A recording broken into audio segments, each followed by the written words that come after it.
Life ഭവന പദ്ധതിയിൽ നമുക്കൊരു 32 വീടുകൾ SC/ST മേഖലയിലും ജനറൽ മേഖലയുമായിട്ട് ചെലവഴിക്കാൻ വേണ്ടി കഴിഞ്ഞിട്ടുണ്ട്. മദ്യപാനത്തിന് ഒരു 80% ആള് പുരുഷന്മാരുടെ അടിമകളാണ്. അപ്പൊ അതിനൊരു പരിഹാരം എന്നോണമാണ് ഇപ്പൊ ആ സ്കൂൾ അവിടെ വരുന്നത് കൊണ്ട് സ്ത്രീകൾക്ക് പ്രത്യേകിച്ച് എഴുതാനും വായിക്കാനും അവരെ പഠിപ്പിക്കണം. ബസ് സ്റ്റാൻഡും ടൗണും ഒക്കെ ഭയങ്കരമായിട്ട് തന്നെ പ്ലാസ്റ്റിക് ഒക്കെ നിറഞ്ഞു കവിഞ്ഞ് പരിസ്ഥിതിയുടെ ദിനത്തിന്റെ അന്ന് ക്ലീൻ ആക്കും. അല്ലെങ്കിൽ അതിനൊരു ദിവസം ഉണ്ടോ ആ ദിവസം ഹെൽത്ത് സെന്ററൊക്കെ ആയിട്ട് ആലോചിച്ച് ക്ലീൻ ആക്കുന്നത് ഒരാളെ കൊന്നിട്ടാൽ പോലും കാണാൻ പറ്റാത്ത ഒരവസ്ഥയിലാണ്. അതിന്റെ സൈഡിലുള്ള കാടുകൾ 350 രൂപ ഡെയിലി കൊടുത്തുകൊണ്ട് അവരെ അവിടെ നിർത്തി വേനൽക്കാലത്തെ ചെടികൾ ഞങ്ങൾ തന്നെ ഇറങ്ങി വെച്ച് പിടിപ്പിച്ച് നമ്പർ യൂസർ ഫീ ചോദിക്കുമ്പോൾ ചീത്ത പറഞ്ഞ് വിടുന്ന രീതിയിലായിരുന്നു. 10-20ഓളം കുടുംബങ്ങൾക്ക് കിണർ കുത്തി കൊടുക്കാൻ വേണ്ടി കഴിഞ്ഞിട്ടുണ്ട്. പുരുഷന്മാരെ സംബന്ധിച്ച് അവരെ നിയന്ത്രിക്കാൻ നമുക്ക് ഒരു വരെ കഴിയില്ല. എല്ലാ മെമ്പർമാർക്കും തുല്യമായി വിഭജിക്കാനുള്ള ഒരു പ്രത്യേക താല്പര്യം റിസൾട്ട് കാണിക്കാറുണ്ട്. എന്റെ ബർത്ത്ഡേ അതുപോലെ തന്നെ മക്കളുടെ ബർത്ത്ഡേ ഇതൊക്കെ വരുന്ന സമയത്ത് കുറച്ച് തുക കണ്ടെത്തി വെക്കും.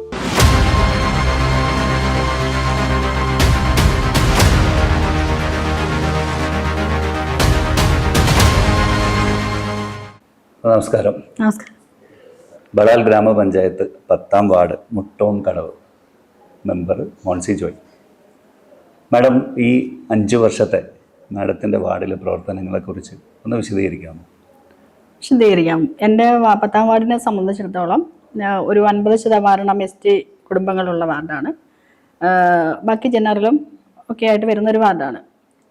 സാമ്പത്തികമായി ഏറെ പിന്നോക്കം നിൽക്കുന്ന ഒരു വാർഡും കൂടിയാണ്. എന്നിരുന്നാൽ തന്നെയും അവിടെ അത്യാവശ്യം വേണ്ട സ്ഥാപനങ്ങളും സ്കൂള്, 2 അങ്കണവാടി ഇതൊക്കെ ഇവിടെ, ഒരു മൃഗാശുപത്രി ഇതെല്ലാം അവിടെ പ്രവർത്തിക്കുന്നുണ്ട്.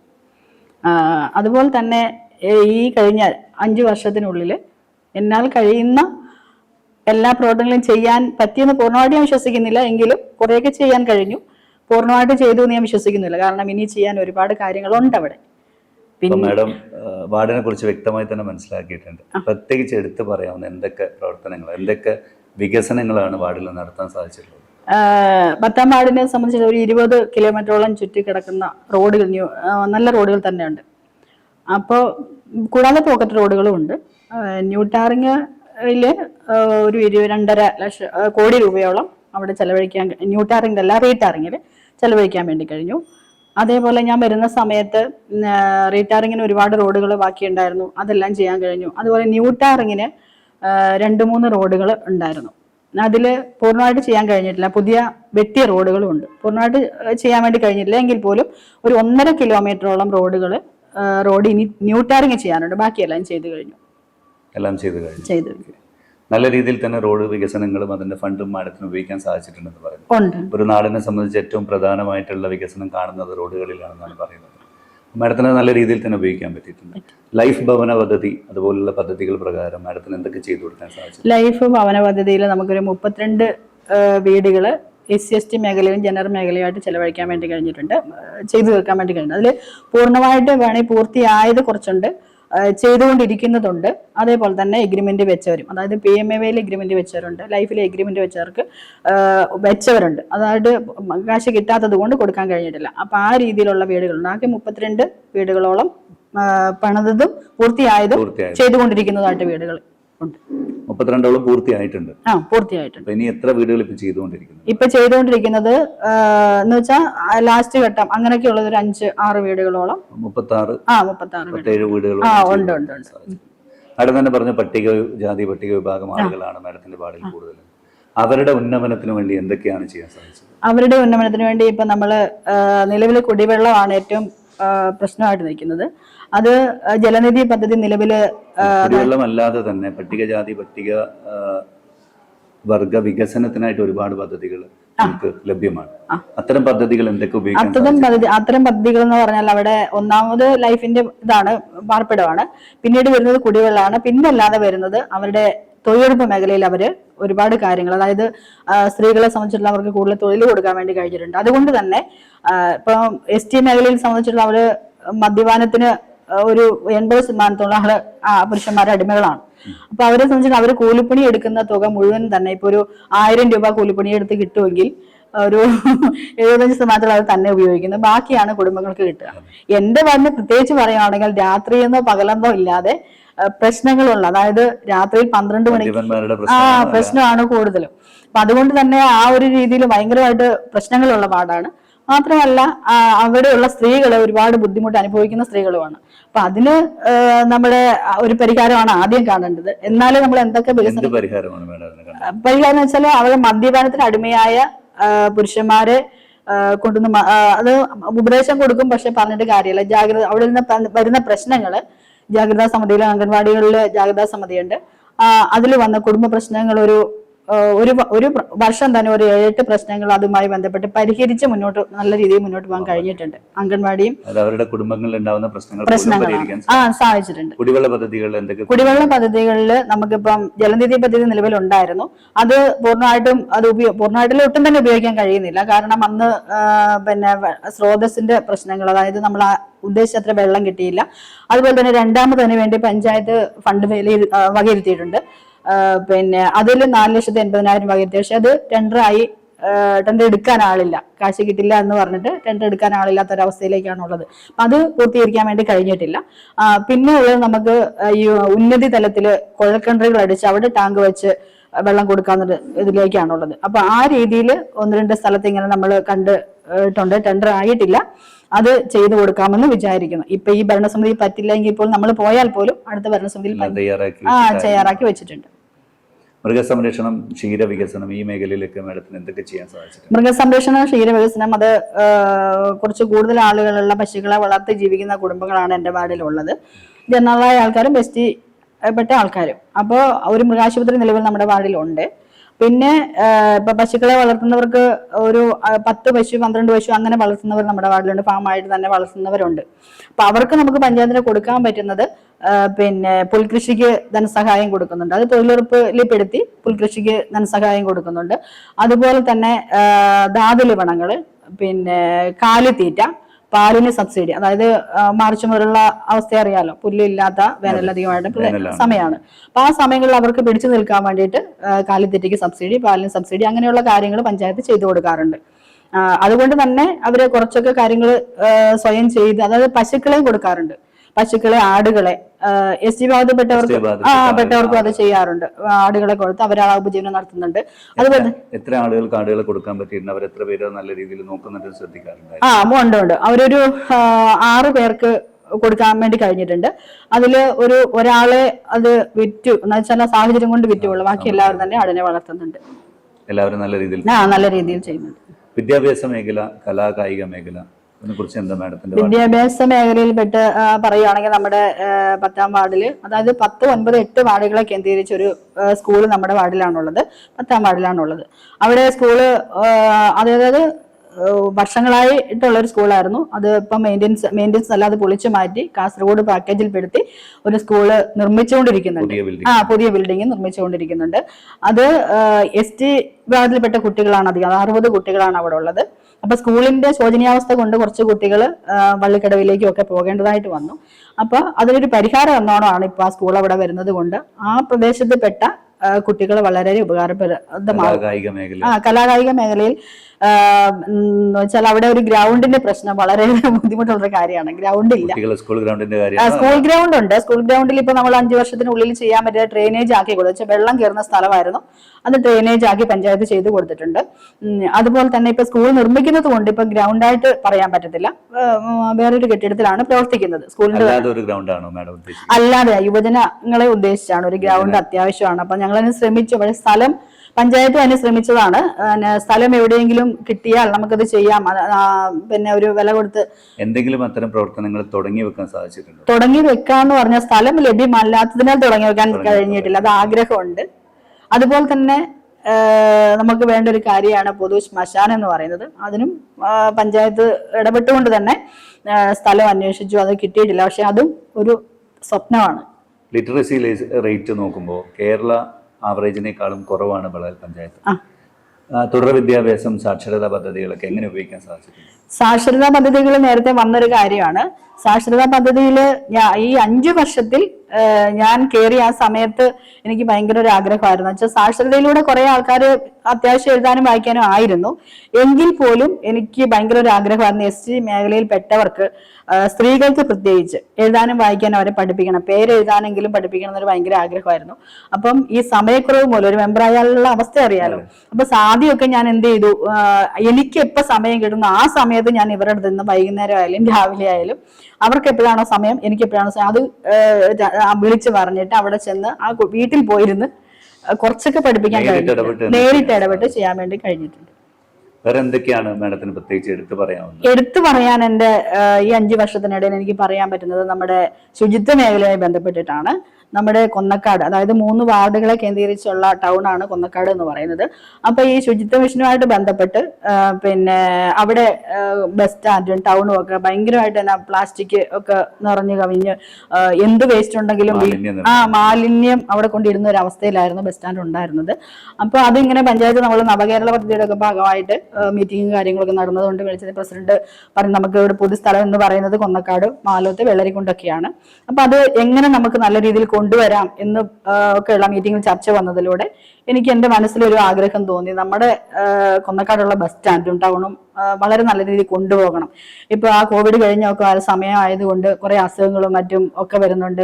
അപ്പൊ അതിനെല്ലാം ഇതൊരു കാരണമാണല്ലോ എന്ന് കരുതി ബസ് സ്റ്റാൻഡ് ഞാൻ എന്ത് ചെയ്തു, സ്വന്തം റിസ്ക് എന്ന് വേണം, പ്രസിഡന്റ് ഒപ്പം ഉണ്ടായിരുന്നു, ഭരണസമിതി ഒപ്പം ഉണ്ടായിരുന്നു.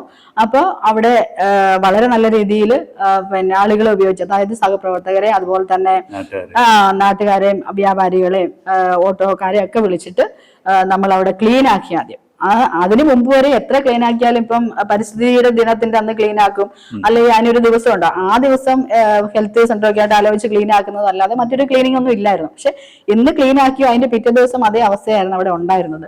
അപ്പൊ അതിനൊരു മാറ്റം വരാൻ എന്റെ മനസ്സിന് തോന്നിയ ഒരു ആഗ്രഹമാണ്, അത് ചെയ്ത് പൂർത്തീകരിക്കാൻ. ആലോചിച്ചെന്ന് വെച്ചാൽ ബസ് സ്റ്റാൻഡ് എന്ന് പറയുന്നത് പിന്നെ അവിടെ നിറഞ്ഞ ഒന്നത് ഒരാളെ കൊന്നിട്ടാൽ പോലും കാണാൻ പറ്റാത്ത ഒരു അവസ്ഥയിലാണ് എന്റെ സൈഡിലുള്ള കാടുകൾ. അതിന് ആ കാടില് ചെയ്യാത്ത പ്രവൃത്തികൾ വൈകുന്നേരം ആവുമ്പം അറിയാലോ മറ്റു പ്രശ്നങ്ങൾ ഒരുപാട് ഉണ്ടാകും. പിന്നെ അതുകൂടാതെ പ്ലാസ്റ്റിക്, അതായത് വണ്ടികൾ കൊണ്ടിടുന്നു, സ്റ്റാൻഡാണല്ലോ, അപ്പോഴത്തേക്കും അതിനുള്ള അവിടുന്ന് വണ്ടിയിൽ വരുന്ന വേസ്റ്റുകൾ, പ്ലാസ്റ്റിക്കുകൾ ഒക്കെ ഇത് വലിച്ചെറിഞ്ഞ് പിന്നെ ഒക്കെ ഭയങ്കരമായിട്ട്, അതായത് ശൗചാലയം പോലും നല്ല രീതിയിൽ ആയിരുന്നില്ല. അത് മാറ്റാനുള്ള എന്ത് പ്രവൃത്തിയാണ്? പ്രവൃത്തി എന്ന് വെച്ചാൽ അത് മാറ്റാൻ പഞ്ചായത്ത് ഭരണസമിതി നമ്മുടെ കൂടെ ആലോചിച്ച് പിന്നെ ആദ്യം ക്ലീൻ ചെയ്തു. അതിനുശേഷം അവിടെ ചെടികൾ വെച്ച് പിടിപ്പിച്ചു. ചെടികൾ വെച്ച് പിടിപ്പിച്ചെന്ന് പറഞ്ഞാൽ വളരെ 2 വർഷത്തെ കഠിനാധ്വാനമാണ്. അവിടെ ഒരു പിന്നെ പ്രൈവറ്റ് ബസ്, ഒരു 10-13 പ്രൈവറ്റ് ബസ് ഉണ്ട്. അപ്പൊ പഞ്ചായത്ത് തന്നെ അതിന് സപ്പോർട്ട് ഒത്തിരി തന്നു. അതിന്റെ വെളിച്ചത്തിൽ അവിടെ എല്ലാ ബസ്സുകാർക്കും ഒരു നോട്ടീസ് കൊടുത്ത് അവരിൽ നിന്ന് സ്റ്റാൻഡ് ഫീ വാങ്ങിക്കൊണ്ട് പിന്നെ ബാക്കി തുക, അതായത് എല്ലാ ദിവസവും എല്ലാ ബസ്സും ഇല്ല, അപ്പം അവർക്ക് ഒരു ഡെയിലി ബേസിനാണ് ഒരാളെ നമ്മൾ ആക്കിയത്, ഒരു സ്ത്രീയെ ആക്കിയിട്ടുണ്ട്. അപ്പൊ അവർക്കൊരു കുടുംബ വരുമാനമായി 350 രൂപ ഡെയിലി കൊടുത്തുകൊണ്ട് അവരെ അവിടെ നിർത്തി വേനൽക്കാലത്തെ ചെടികൾ ഞങ്ങൾ തന്നെ ഇറങ്ങി വെച്ച് പിടിപ്പിച്ച് വേനൽക്കാലത്ത് വെള്ളം ഒഴിക്കാനും ബസ് സ്റ്റാൻഡ് അടിച്ചു വരാനും ടൗൺ അടിച്ചു വരാനും പിന്നെ ടോയ്ലറ്റ് ക്ലീൻ ചെയ്യാനും ഒരാളെ വെച്ചു. ടോയ്ലറ്റിന്റെ മെയിൻ്റനൻസ് തുക പഞ്ചായത്ത് അനുവദിച്ചു തന്നു. അത് നല്ല രീതിയിൽ ചെയ്യാൻ പറ്റും. ഇന്ന് വരെ നല്ല രീതിയിൽ അത് ചെയ്യാൻ പറ്റുന്നുണ്ട്. ഞാനത് ചെയ്തു പോകുന്നുണ്ട്, വളരെ നല്ല. അതുപോലെ തന്നെ ടൗണിൽ ഇപ്പം വ്യാപാരികളാണേലും അവരുടെ കടയ്ക്ക് മുന്നിൽ ചെടി വെച്ച് സംരക്ഷിക്കുന്നുണ്ട്. അതുപോലെ ഇപ്പൊ അവിടെ വേറെ, ഞാൻ ബസ് സ്റ്റാൻഡിലെ ഫോട്ടോ ഒക്കെ എടുത്ത് ഞാൻ ഫേസ്ബുക്കിൽ ഇട്ടിരുന്നു. അത് ഒക്കെ നല്ല രീതിയിൽ ഇത് വരുന്നുണ്ട്. അപ്പൊ അതിനുശേഷം ഇപ്പം വ്യാപാരികൾ വീണ്ടും ഒരു ചെടികൾ കുറച്ച് ട്രാൻസ്ഫോമർ എന്ന സ്ഥലം അവർ മാറ്റി വെച്ചു. അപ്പൊ ആ സ്ഥലം കുറച്ചുണ്ട്, അവിടെ ചെടികൾ വെക്കാൻ വ്യാപാരികൾ ചെയ്യുന്നുണ്ട്. ശുചിത്വം, മാലിന്യ നിർമ്മാർജ്ജന രംഗത്ത് നല്ലൊരു പ്രവർത്തനം ചെയ്യാൻ വേണ്ടി പറ്റി. അതുകൂടാതെ വേറെ എന്തെങ്കിലും? അതുകൂടാതെ എന്ന് പറഞ്ഞാല് വേറെ ചെയ്യാൻ പറ്റും, നമ്മുടെ അതായത് വാർഡില് തൊഴിലുറപ്പ് പദ്ധതിയായി ബന്ധപ്പെട്ട് MCFകൾ പല സ്ഥലത്തായിട്ട് വെച്ചിട്ടുണ്ട്. അപ്പൊ അവിടെ ഈ വേസ്റ്റുകൾ ആദ്യമൊക്കെ ഹരിതകർമ്മസേനയുടെ നല്ല പ്രവർത്തനം നടക്കുന്നുണ്ട്. പിന്നെ അവിടെ ആദ്യമൊക്കെ ഇവര് ചെല്ലുമ്പോൾ വളരെ ചീത്ത പറഞ്ഞ് വിടുന്ന രീതിയിൽ, 50 യൂസർ ഫീ ചോദിക്കുമ്പോൾ ചീത്ത പറഞ്ഞ് വിടുന്ന രീതിയിലായിരുന്നു. അതിനുശേഷം ഞാനിത് മാറ്റം വരണമല്ലോ എന്ന് കരുതി ഞാൻ വാർഡിന്റെ ഗ്രൂപ്പിൽ ഒക്കെ ഇട്ട് ഇങ്ങനെ കൊടുക്കണം, ഈ വേസ്റ്റ് ഇട്ടാൻ ശരിയാവില്ല, അസുഖങ്ങൾ വരും, അങ്ങനെയൊക്കെ കുറെ നാളത്തെ പരിശ്രമത്തിന്റെ ഫലമായിട്ട് ഇപ്പോൾ ഏകദേശം നല്ല നിലയിൽ ഹരിതകർമ്മസേനയുടെ പ്രവർത്തനം പോകുന്നുണ്ട്. അതിന്റെ ഫലമായിട്ട് ഇവരെടുക്കുന്ന പ്ലാസ്റ്റിക്കുകൾ തരംതിരിച്ച് വെക്കുന്നതിനൊക്കെ കൊണ്ട് വാർഡിന്റെ പല സ്ഥലത്തായിട്ട് MCFകൾ സ്ഥാപിച്ചിട്ടുണ്ട്. ബസ് സ്റ്റാൻഡിലാണെങ്കിലും 3 MCF ഉണ്ട്. അതിൽ ടൗണിലെ പ്ലാസ്റ്റിക്കുകളൊക്കെ നിക്ഷേപിക്കുന്നുണ്ട്. ഇതെല്ലാം കുപ്പികൾ വേർതിരിച്ച് അവർ വരുമ്പോൾ കൊടുക്കുന്നുണ്ട്. ബാക്കി പ്ലാസ്റ്റിക്കുകൾ നമ്മുടെ പഞ്ചായത്ത് വണ്ടി വിടുമ്പോൾ അതിൽ കയറ്റിക്കൊണ്ടു വരുന്നുണ്ട്. കുടുംബശ്രീ തൊഴിലുറപ്പ് പദ്ധതികളൊക്കെ എത്രമാത്രം വാർഡിൽ ഉപയോഗിക്കാൻ സാധിച്ചിട്ടുണ്ട്? തൊഴിലുറപ്പ് പദ്ധതിയിൽ ഒരു 160 തൊഴിലാളികൾ 5-6 സൈറ്റിലായിട്ട് പണിയെടുക്കാൻ വേണ്ടി കഴിഞ്ഞിട്ടുണ്ട്. അപ്പൊ അത് വിവിധതരം പ്രവർത്തികൾ, അതായത് ജല കൊയ്ത്ത് അങ്ങനെയുള്ള പല പദ്ധതികൾ കയ്യാല ഇതിലൊക്കെ വരുന്നതാണ്. അതുപോലെ തന്നെ സ്വന്തം വ്യക്തിഗത ആനുകൂല്യങ്ങൾപ്പെടുത്തി കിണർ ഒരു 10-20ഓളം കുടുംബങ്ങൾക്ക് കിണർ കുത്തി കൊടുക്കാൻ വേണ്ടി കഴിഞ്ഞിട്ടുണ്ട്. തൊഴിലാളികൾ തന്നെ ചെയ്യുന്ന കാര്യങ്ങളാണ്. അതുപോലെ തന്നെ പിന്നെ അവരുടെ എന്താ പറയണ്ട റോഡ് കോൺക്രീറ്റ് പ്രവൃത്തികൾ ഒരു 5-6-7 റോഡുകൾ സൃഷ്ടിക്കാൻ വേണ്ടി കഴിഞ്ഞു. തൊഴിലുറപ്പ് അതിൽ തന്നെ ചെയ്യാൻ വേണ്ടി കഴിഞ്ഞിട്ടുണ്ട്. അതേപോലെ തൊഴിലുറപ്പില് ഇപ്പം ഞാൻ പറഞ്ഞല്ലോ, ആദ്യം ഞാൻ പറഞ്ഞു പുരുഷന്മാരെ സംബന്ധിച്ച് അവരുടെ വരുമാനം വീട്ടിലേക്ക് കുറവാണ്. ഈ സ്ത്രീകൾ പണിയെടുക്കുന്നത് കൊണ്ട് ഇവർക്ക് വേണ്ട, കുടുംബത്തിന് വേണ്ട അവരെ മക്കളുടെ വിദ്യാഭ്യാസം, അവരുടെ ആവശ്യങ്ങളെല്ലാം നിറവേറ്റാൻ ഈ തൊഴിലുറപ്പ് പദ്ധതി വഴി നമുക്ക് സാധിച്ചിട്ടുണ്ട്. അത് വലിയൊരു നേട്ടം തന്നെയാണ്. കാരണം പ്രത്യേകിച്ച് നമ്മുടെ ഈ ബളാൽ പഞ്ചായത്ത് മലയോര ഗ്രാമമാണ്. എന്താ പറയണ്ട, മദ്യം ഉപയോഗിച്ച് ജീവിക്കുന്നവരാണ് ഒരു 50%. അപ്പം പുരുഷന്മാരെ സംബന്ധിച്ച് അവരെ നിയന്ത്രിക്കാൻ നമുക്ക് ഒരു പരിധി കഴിയില്ല. അപ്പം സ്ത്രീകളാണ് കുടുംബം സ്വയം പര്യാപ്തരാവണമെന്ന് അത് എന്തായാലും വേണം. അപ്പൊ അതുകൊണ്ട് തന്നെ അവർക്ക് ഇതൊരു വരുമാനമാണ്. തൊഴിലുറപ്പ് പദ്ധതി എന്ന് പറഞ്ഞാൽ ഭയങ്കര ഇതാണ്. അത് നിർത്തി കഴിഞ്ഞാൽ അതിന്റെ ബുദ്ധിമുട്ട് എല്ലാ തലങ്ങളിലും ഉണ്ടാവുകയും ചെയ്യും. പഞ്ചായത്ത് അനുവദിക്കുന്ന ഫണ്ടുകൾ എത്രമാത്രം ഉപയോഗിക്കാൻ സാധിച്ചിട്ടുണ്ട്? അതിൽ പ്രത്യേകിച്ച് എടുത്തു പറയാവുന്ന എന്തെങ്കിലും ഒരു പദ്ധതി? പഞ്ചായത്ത് അനുവദിക്കുന്ന ഫണ്ട് എന്ന് പറയുന്നത് റോഡ് മേഖലയിൽ ഒന്നാമത് ബളാൽ പഞ്ചായത്തിന് ഫണ്ട് കുറവാണ്.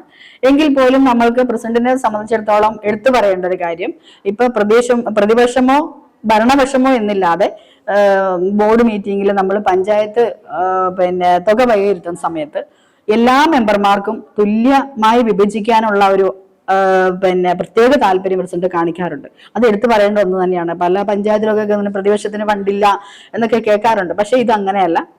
തുല്യമായി എല്ലാ വാർഡിലും എന്താണോ ആവശ്യം, ഏത് വാർഡിലാണോ കുറവുള്ളത് എന്ന് വെച്ചാൽ അവരുടെ ഇത്ര ആവശ്യം കൂടുതലുണ്ട് എന്ന രീതിയിൽ എല്ലാ വാർഡിലും തുല്യമായി വിഭജിച്ചുകൊണ്ടും എന്നാൽ ആവശ്യം കണ്ടു തന്നെ വാർഡിൽ അനുവദിച്ചിരിക്കുന്ന ഫണ്ടുകൾ എത്രമാത്രം ഉപയോഗിക്കാൻ സാധിച്ചിട്ടുണ്ട്? അനുവദിച്ചിരിക്കുന്ന ഫണ്ടുകൾ മുഴുവനായി തന്നെ ഉപയോഗിക്കാൻ വേണ്ടി കഴിഞ്ഞിട്ടുണ്ട്. ഒന്നും അതിനകത്ത് വീഴ്ചകൾ വന്നിട്ടില്ല. 2020 ഈ ഒരു ഏറ്റെടുക്കുമ്പോൾ, ഈ ഒരു പ്രതിനിധിയായി ഈ പഞ്ചായത്തിലേക്ക് വരുമ്പോൾ ഒരുപാട് സ്വപ്നങ്ങളും ആഗ്രഹങ്ങളും ഉണ്ടായിട്ടുണ്ടാവും. അതിൽ ഏതൊക്കെ സാധിച്ചെടുക്കാൻ സാധിച്ചിട്ടുണ്ട്? ഞാന് രണ്ടാമത് ഇപ്പൊ 2020 ഭരണസമിതിയിലേക്ക് വരുമ്പോ എന്ന് വെച്ചാൽ കഴിഞ്ഞ ഭരണസമിതിയിൽ മെമ്പർ ആയിരുന്ന ആളാണല്ലോ. അപ്പൊ കുറെ കാര്യങ്ങൾ നമുക്ക് ചെയ്യാൻ പറ്റിയിട്ടില്ല. കുറെ സ്വപ്നങ്ങളുമായിട്ടാണ് ഇപ്പോഴും നമ്മൾ പോകേണ്ടത്. അപ്പോൾ എനിക്കൊരു ആഗ്രഹം ഉണ്ടായിരുന്നു. എന്റെ വാർഡിനെ സംബന്ധിച്ച് ഞാൻ വീണ്ടും പറയുന്ന ഒരു സംഭവം എന്ന് പറയുന്നത്, തീർത്തും സാമ്പത്തികമായ ബുദ്ധിമുട്ട് അനുഭവിക്കുന്ന SC/ST മേഖലയിലും അല്ലാത്തവരുമായിട്ടുള്ളവരുണ്ട്. അപ്പൊ അവരെ എങ്ങനെയൊക്കെ സഹായിക്കാൻ പറ്റും, എന്നാൽ കഴിയുന്നത്. പഞ്ചായത്ത് ഫണ്ട് പരിമിതമാണ്. അപ്പൊ അതല്ലാതെ അവരെ എങ്ങനെ ഹെൽപ്പ് ചെയ്യാൻ സാധിക്കും, അവരെ എങ്ങനെ ചേർത്ത് പിടിക്കാൻ സാധിക്കുമെന്ന് എനിക്ക് ഭയങ്കര, അവരെങ്ങനെങ്കിലും എന്തെങ്കിലും ചെയ്യണം എന്നുണ്ടായിരുന്നു. അപ്പൊ ഞാൻ അന്ന് മുതൽ, അതായത് 2020 ഭരണത്തിൽ കയറുന്ന ആ സമയത്ത് ഞാൻ ഇങ്ങനെ ആലോചിച്ചു. ഇപ്പോ ഓണം, ക്രിസ്മസ്, വിഷു അങ്ങനൊക്കെ വരുന്ന സമയത്ത് ഞാൻ എന്ത് ചെയ്യും, എന്റെ ബർത്ത്ഡേ അതുപോലെ തന്നെ മക്കളുടെ ബർത്ത്ഡേ ഇതൊക്കെ വരുന്ന സമയത്ത് കുറച്ച് തുക കണ്ടെത്തി വെക്കും. ആ തുക കൊണ്ട് ഈ വരുന്ന വിശേഷ ദിവസങ്ങളിൽ, അതിന് മുമ്പായിട്ട് ഒരു 4-5 ദിവസം മുമ്പ് അവർക്ക് വേണ്ട, ഇപ്പൊ ഓണമാണെങ്കിൽ ഓണക്കോടി ഒരു പ്രത്യേക ആൾക്കാരെ സെലക്ട് ചെയ്തുകൊണ്ട്, തീർത്തും വയ്യാത്ത അല്ലെങ്കിൽ വിധവകളായിട്ടുള്ളവരെ, അപ്പം വിധവകളായിട്ടുള്ളതിന് കുടുംബം ഉണ്ടാകും, പക്ഷെ ഭർത്താവ് മരിച്ചു പോയാൽ ആ സ്ത്രീയുടെ അവസ്ഥ അറിയാലോ. അപ്പൊ എല്ലാം ഒന്നും നമുക്ക് നിർവഹിച്ചു കൊടുക്കാൻ മക്കൾക്ക് ചിലപ്പോൾ കഴിഞ്ഞെന്ന് വരില്ല. അപ്പൊ അവർക്കൊരു സഹായം, അവരെ ചേർത്ത് പിടിക്കുന്നതിന് വേണ്ടിയിട്ട്. പിന്നെ 60 വയസ്സിന് മേലെ പ്രായമുള്ള കിടപ്പ് രോഗികളുണ്ട്, ചെറുപ്പക്കാരായ ആളുകൾ കിടക്കുന്നവരുണ്ട്. അപ്പൊ അവരെയൊക്കെ സഹായിക്കാൻ ഒരു ചെറിയൊരു സഹായം എന്നാൽ കഴിയുന്ന വിധം ഈ ഓണക്കോടികൾ, അതുപോലെ തന്നെ ക്രിസ്മസിന് കേക്ക്, പുതപ്പ്, ഡ്രസ്സ് ഇതൊക്കെ വാങ്ങി ഇപ്പൊ 5 വർഷം ഈ വിശേഷ ദിവസങ്ങളിലെല്ലാം, ഇപ്രാവശ്യം ആണെങ്കിൽ 40 പേരുടെ ലിസ്റ്റ് ആക്കി, പക്ഷെ കൊടുത്തു വന്നപ്പോൾ 56 പേരുടെ ലിസ്റ്റ് ആയിരുന്നു കൊടുക്കേണ്ടി വന്നു. അങ്ങനെ കൊടുക്കാൻ വേണ്ടി കഴിഞ്ഞിട്ടുണ്ട്. അതായത് 2020 പ്രതിനിധിയായി ചാർജ് എടുക്കുമ്പോൾ പറഞ്ഞിരിക്കുന്ന വാഗ്ദാനങ്ങളെല്ലാം പൂർത്തിയാക്കാൻ സാധിച്ചിട്ടുണ്ടെന്ന് ഞാൻ പറയില്ല. കാരണം ജനങ്ങൾക്ക് ഓരോ ദിവസം ചില ആവശ്യങ്ങൾ പലതാണ്. ഞാൻ പറഞ്ഞ പോലെ ഈ 2 കാര്യങ്ങൾ ജനങ്ങളുടെ ആവശ്യമല്ല ഞാൻ ചോദിച്ചത്. മാഡം 2020 ഈ വാർഡിന്റെ പ്രതിനിധിയായി ചാർജ് എടുക്കുമ്പോൾ കുറച്ച് സ്വപ്നങ്ങൾ ഉണ്ടാവും, കുറച്ച് വാഗ്ദാനങ്ങൾ ഉണ്ടായിട്ടുണ്ടാവും, അതൊക്കെ പൂർത്തിയാക്കാൻ സാധിക്കും. അതൊക്കെ ഏകദേശം ഒരു 80% പൂർത്തീകരിക്കാൻ വേണ്ടി കഴിഞ്ഞു. അതേപോലെ വിദ്യാഭ്യാസ മേഖലയിൽ എനിക്ക് ചെയ്യാൻ പറ്റിയ കാര്യങ്ങൾ, സ്കൂൾ തുറക്കുന്ന സമയത്ത് ഡ്രസ്സ് ഇല്ലാതെ അല്ലെങ്കിൽ പുസ്തകം, ബുക്കില്ലാതെ, ബാഗില്ലാതെ ഒക്കെ കഷ്ടപ്പെടുന്ന കുടുംബങ്ങളുണ്ട്. ഇവരൊക്കെ നമുക്ക് നല്ല പരിചയം ഉള്ളത് കൊണ്ട് തന്നെ കുടുംബങ്ങൾ ഏതാണെന്ന് നമുക്ക് വ്യക്തമായിട്ട് അറിയാം. അപ്പൊ അവരെ മാത്രം ലക്ഷ്യമാക്കിക്കൊണ്ട് പുറത്തുള്ള ആൾക്കാരോടും അതുപോലെ തന്നെ ബന്ധങ്ങൾ ഉപയോഗിച്ച് ബുക്ക്, പിന്നെ പുസ്തകങ്ങൾ സ്കൂളിൽ നിന്ന് കിട്ടും, ബാഗ്, കൊട, ഇങ്ങനെയുള്ള കാര്യങ്ങൾ, ഡ്രസ്സ്, ഇങ്ങനെയുള്ള കാര്യങ്ങൾ ചെയ്തു കൊടുക്കാൻ വേണ്ടി എല്ലാ വർഷവും കഴിഞ്ഞിട്ടുണ്ട്. തീർച്ചയായും ഒരു വാർഡ് മെമ്പർ എന്ന് പറയുമ്പോൾ ആ വാർഡിലെ എല്ലാ വീടുകളെയും അടുത്തറിയുന്ന ആളുകളായിരിക്കും, ആ വീടുകളിൽ ജീവിക്കുന്ന ആളുകളെയും അത്രയും അടുത്തറിയുന്ന ആളായിരിക്കും. അപ്പോൾ അങ്ങനെ ഓരോ വീട്ടിലെയും ഓരോ ആളുകളെയും മനസ്സിലാക്കാൻ സാധിച്ചിട്ടുണ്ട്, അവർക്ക് വേണ്ടുന്ന കാര്യങ്ങളൊക്കെ ചെയ്തു കൊടുക്കാൻ വേണ്ടി കഴിഞ്ഞിട്ടുണ്ട്. തീർച്ചയായും. അപ്പോൾ ഇത്രയും സമയം ഞങ്ങളോടൊപ്പം ചെലവഴിച്ചതിന് നന്ദി. Thank you.